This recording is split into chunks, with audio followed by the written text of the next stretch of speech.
ধন্যবাদ জানাই আমার প্রভুকে হালেলুয়া। যে আমি স্বয়ং এই প্রার্থনাতে উপস্থিত হতে পেরেছি। হালেলুয়া। এই সুন্দরভাবে 9টা দিন ঈশ্বরের আরাধনা করতে পেরেছি। Amen amen.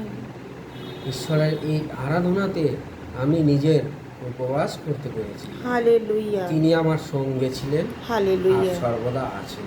আমেন। তার জন্য বিশেষ করে ধন্যবাদ জানাই প্রভু। প্রভুকে ধন্যবাদ জানাই। আমার জীবনের বড় কাহিনী, কিন্তু আমি শর্টকাটে বলছি।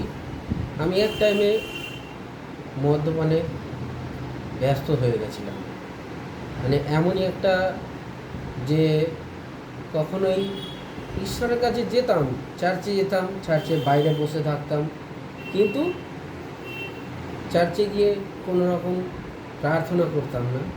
যখন গান হতো, যে গানগুলোকে মনে রাখতাম সেটাই করতাম, এরপরে আর কিছু করতাম না।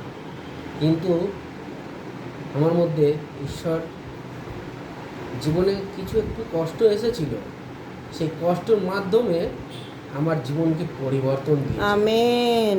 যে পরিবর্তনটা আমার জীবনে সাকসেস রূপে দাঁড়িয়েছে। আজকে হালেলুয়া। এই যে সাক্ষ্য রূপে দাঁড়িয়ে আমি আমার প্রভুর গৌরব করছি। হালেলুয়া। তাই ঈশ্বরের কাছে আমি ধন্যবাদ জানাই যে ধন্যবাদ। আমাকে এরকমভাবে সারা জীবন ব্যবহার করে। আমেন। আর ঈশ্বরের রাজ্যে যেন আমি প্রচারক রূপে দাঁড়াতে পারি। হালেলুয়া। এই ছোট্ট প্রভু যিশুর নামে আমি প্রার্থনা ধন্যবাদে রাখলাম।